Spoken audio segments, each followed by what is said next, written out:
Hello everybody, my name is Liam Stack. I'm the ruminant feed technical manager with Gain Feeds, and today I'd like to talk to you about dry cow feeding, looking at the amount of concentrate needed for different levels of body condition score gain depending on the silage quality you have, and looking at mineral feeding across the dry period and what's important to limit milk fevers, retain cleansings, look after the nutritional status of the calf and of the freshly calved cow.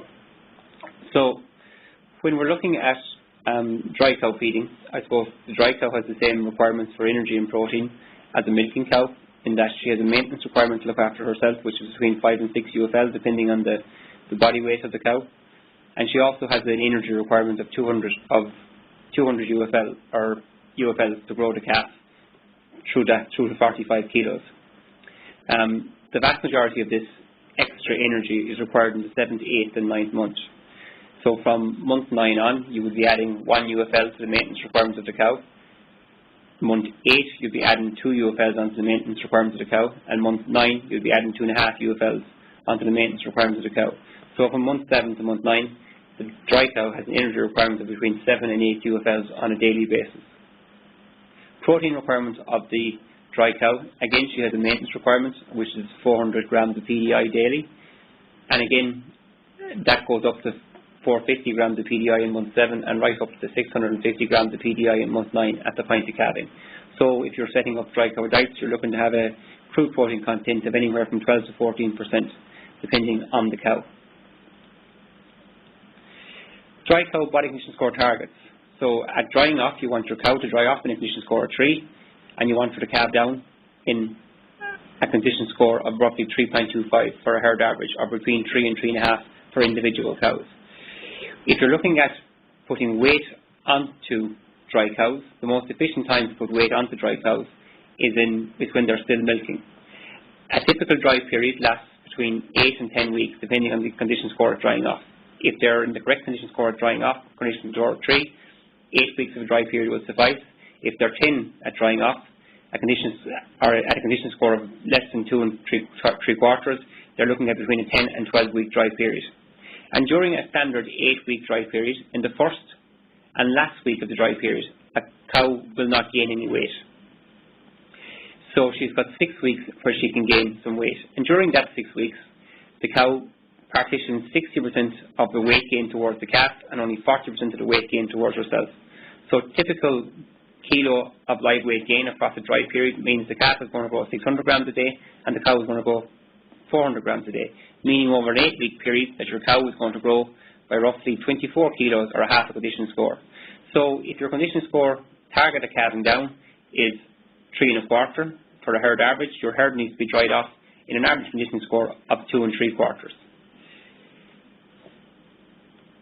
So when you're looking at setting up a dry cow diet, as the same as a milking cow diet or a weaning or in-calf heifer or a finishing cattle diet, your first step is the forage you have in your yard. What quality is that forage? So it's imperative that everybody gets a silage analysis done to test for the digestibility of the forage. So in this example here, the silage is 66.2 DMD. And your DMD, your dry matter digestibility, corresponds directly to the energy in that silage, which is the UFL figure. And again, in this example, the UFL is 0.73. So before we start off looking at dry cow diets, we need to know, 1, what condition score our cows were at drying off, and 2, what quality of silage we have in the yard. And from this, we can set up a dry cow diet. So if you're looking at a typical body condition score drying off of 3, with an 8-week dry period, on average silage, which is 68 DMD, a dry cow should require no concentrate, only silage to appetite, to meet the energy requirements of the cow and the energy requirements of the growing calf. However, if your silage is 62 DMD, a body condition score 3 cow will require 1 kilo of concentrate every day across an 8-week dry period. If your cows are dried off 10 at 2.75, they'll require between an 8 and 10-week dry period.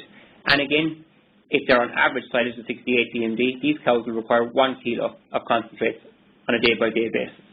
Again, on poorer quality silage, they'll require 2 kilos of concentrates.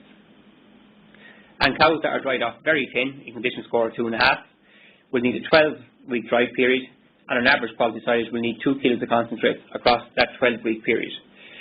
I suppose this year, with the summer we're after having, with plenty of grass growing, and with the country being over quota, a lot of cows have had plenty of grass and have been unwanted and milking for quite a long period. And this typically leads to heavy cows at drying off and heavy cows at calving down, which can prove a bigger issue than thin cows at calving down. And looking forward into the post-quota era, as dry periods become shorter, going from your standard 8 to 10 weeks down to 6 to 8 weeks, your quality of silage is going to become more and more important, because your cows will have less time to gain any weight across the dry period to make sure that they calve down in the correct condition score. So what happens if a cow calves down at the incorrect condition score? So if a cow calves down to 10 at less than 2.75, at mating, she's 16% less likely to go and calf in the first 6 weeks of the breeding season. And thin cows at calving also give you less milk. And this has been shown up in trial works done by Togish, where they looked at the relationship between pre-calving condition score and calving to first service and calving to conception rates, where cows in a condition score of less than 2.5 had longer time to calving to first service than cows that calved down in a condition score of 3.25 to 3.5. And cows that calved down in the lower condition score at less than 2.5 had longer calving to conception interval than cows that calved down in the correct condition score. They've also looked at the effect of pre-calving condition score on milk yield over the first 8 weeks of lactation. And you can see that cows that calved down in condition score of 2.6 milked on average 24 litres, whereas cows that calved down in condition score of 2.9 or nearly on target milked 28 litres. Their milk also contained a higher percentage of butterfat and protein, 3.86 versus 4.15 butterfat and 3.16 protein versus 3.23 protein, and also contained higher levels of kilos of milk solids. If a cow calves down too fat, it can prove to be much more problematic than cows calving down too thin. Generally, as a cow approaches calving, her intake drops because your calf is getting bigger and your cow's rumen capacity is decreasing. Typically, dry cows' intake potential drops by about 20% as they approach calving. However, with over-fat cows, this intake drop can be as high as 30 to 35%.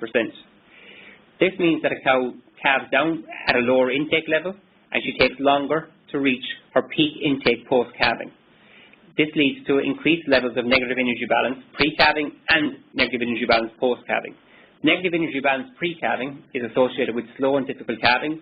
It's also associated with retained cleansings, fatty liver, ketosis, and displaced abomasum.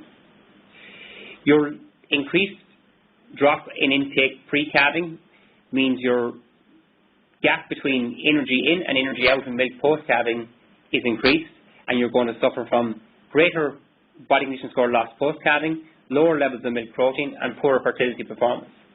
And this has been shown in trials by Togish, where they looked at the relationship between body condition score loss post-calving and 6-week in-calving rate, where cows that lost greater than a half-unit condition score post-calving had a lower 6-week in-calving rate than cows that had a lower level of condition score loss post-calving. We're also like to talk about mineral feeding of your dry cow. And the main aim of mineral feeding is to, 1, reduce the levels of milk fever, 2, prevent retained cleansings, 3, produce a healthy calf, and 4, to ensure that the correct mineral status of the cow in early lactation.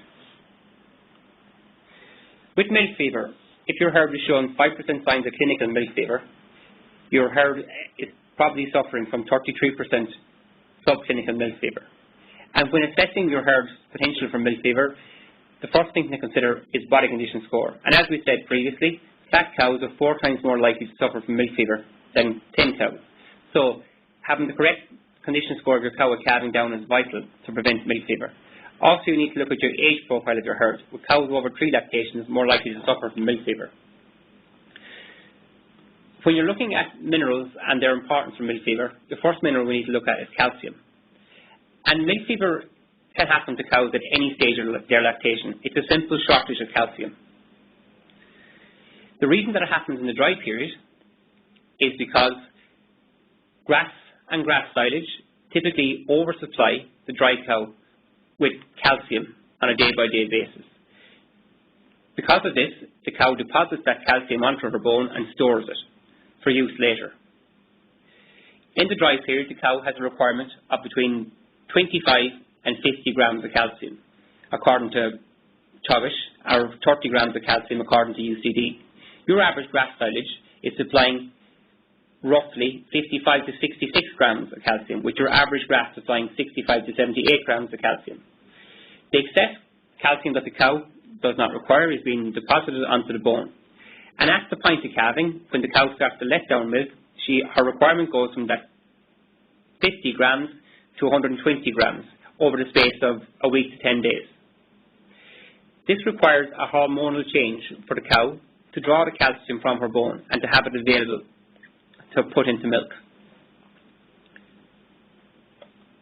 And for the calcium to switch her hormonal controls and to draw the calcium from her bone, she needs magnesium and vitamin D. Your dry cow has a requirement for 40 grams of magnesium on a day-by-day basis, with your silage supplying approximately 20 grams of that magnesium. So your pre-calving mineral needs to supply 20 extra grams of magnesium, independent of what your silage analysis shows you. A lot of winter calving herds would be feeding 40 grams of magnesium coming from their pre-calving mineral, independent of the silage analysis. And your pre-calving mineral needs to supply greater than 10,000 international units of vitamin D on a day-by-day basis to allow your cow to draw the calcium she needs from her bone. Potassium. Potassium of levels of greater than 1.5% in grass silage stop magnesium and vitamin D from working. If we think about grass tetany occurs in the spring when grass is growing rapidly with a high level of potassium, and it stops the magnesium in the diet becoming available to the cow. And it's the same in a dry period. High levels of potassium means that the magnesium and vitamin D you have are not available to the cow, and therefore the cow cannot draw the calcium from her bone, which leads to high levels of milk fever. So, for a milk fever checklist, we need to, first of all, look at the condition score of our herd and ensure our cows are not calving down too fat. So condition score 3 at calving. We need to look at our forages, our grass silages. Is the potassium greater than 1.5? If it is greater than 1.5, we need to dilute it with straw, hay, maize silage, or whole crop. But while doing this, we need to be very mindful that we meet the UFL and PDI requirements of our pre-calving cow. By putting straw onto the diet, we're putting a low digestibility, low energy, low protein forage on top of grass silage, diluting down the energy density of our total diet. So we need to ensure that we're meeting that 9.5 UFL requirement and 650 gram requirement of PDI on a day-by-day basis. If we're calving cows out in grass, we need to ensure that cows are calved on bare paddocks. Potassium levels in silage are often greater than 1.5%, with potassium levels in grazed grass that's been fertilized often greater than 3.5%. This extra potassium has a knock-on effect on the magnesium in the diet and limits our cow's ability to draw that calcium required from her bone. Thirdly, when we're looking at pre-calving minerals, calcium, there's no requirement for any extra calcium in a pre-calving mineral, so it should be less than 2%. Your magnesium, your mineral needs to be supplying greater than 20 grams per head per day. And vitamin D, your pre-calving mineral needs to be supplying greater than 10,000 international units on a day-by-day basis. Retained placenta. So retained placentas are a secondary issue from subclinical milk fever. So again, if the herd is showing 5% milk fever, there's probably 33% of the herd showing subclinical milk fever. Cows in a high degree of negative energy balance have an increased risk by 80% of suffering from retained placentas. So as your cow's energy demand increases in the 9th month, we need to ensure that we're meeting her energy requirements.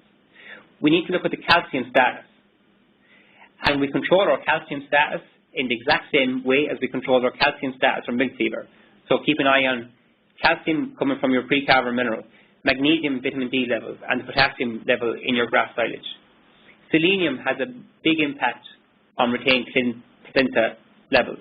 So pre-calver minerals need to supply between 3 and 5 milligrams of selenium on a day-by-day basis, and vitamin D needs to be supplied at approximately 40,000 international units on a day-by-day basis. Healthy calves. Healthy calves are controlled by feeding the correct volume of colostrum within the correct time frame. So you're looking to feed 3 litres of colostrum within 2 hours from the first milking of the cow. However, through pre-calving minerals, you can impact the quality of the colostrum and mainly the levels of selenium within colostrum and whole milk. Selenium and vitamin E work together as antioxidants and help the animal overcome any stresses from bugs. So when the animal is in a time of stress around calving or for a calf that's a newborn calf, it's very important to have high levels of selenium and vitamin E in its diet. So for your pre-calver mineral, again, the selenium needs to be between 3 and 5 milligrams on a day-by-day basis, and the higher the better. And your vitamin E needs to be greater than 500 international units. And in the US, with high-yielding cows, they're feeding up to 2,000 international units of vitamin E to pre-calving cows. Iodine has an impact on calf thrift. So your pre-calving mineral needs to be supplied between 50 and 60 milligrams on a day-by-day basis. However, it's not just the total level of minerals you're supplying that's important. We also need to look at the form of the mineral. You can have inorganic or organic or bioflex minerals. Bioflex minerals mimic the structure of a mineral coming from a plant and are therefore totally available to the animal. Feeding higher levels of inorganic or rock minerals can lead to complications in that one mineral can lock up the availability of another mineral. So it's important that we use organic minerals to overcome shortages. If you take the calf selenium status, this is very dependent on what the cow is fed. And there's little inorganic selenium that crosses the placenta. However, organic selenium or Celflex transfers efficiently across the placenta to colostrum and milk. And higher levels of selenium in milk means the calf has an improved ability to fight infection once it's born. And you can see this in trial work done where dry cows were fed Celflex or 2 inorganic sources of selenium, with the Celflex fed cows having higher selenium levels in colostrum and higher selenium levels in milk. This transfers across to calves that were fed milk from dry cows that were fed Celflex had lower levels of disease incidence than calves that were fed with an inorganic source. And finally, this transfers completely into growth rates of calves, whereas calves that were fed milk from cows that were fed Celflex in the dry period had higher levels of growth rates than calves that were fed selenium 100% in the inorganic source. We're also looking to ensure that the cow calves down in the correct mineral status. And if we look at grass or grass silage as a mineral source for cows, with 100% line meeting the cow's daily requirement, we can see that grass silage doesn't supply enough calcium, phosphorus, magnesium, and also that the little bit of the magnesium that it is supplying can potentially be locked up by the high levels of potassium coming from the silage. But when we look at our trace elements, our copper, zinc, cobalt, iodine, selenium, you can see that they're barely meeting 20% of the animal's overall requirements. And for copper especially, which is less than 20%, it's been a further complication in that there's very high levels of molybdenum coming from your grass silage, which locks up the availability of that copper. So again, we need to be very cognizant of the type of mineral we're using, and we need to use organic sources of minerals to overcome these lockups and to make sure that the mineral we're feeding is directly available to the cow.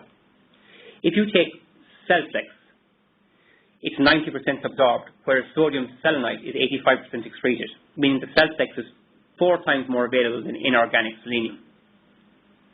If you take zinc, bioflex zinc is nearly 2.5 times more available than inorganic zinc to the dairy cow.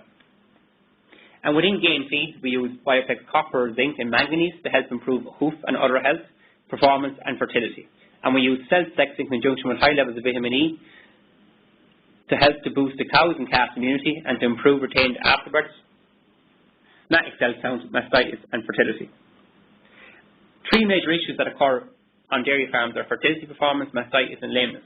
And these can all be influenced by mineral levels and by the form of mineral that you're feeding. So if you take a trace element pack containing Bioflex copper, zinc and Cell-Sex,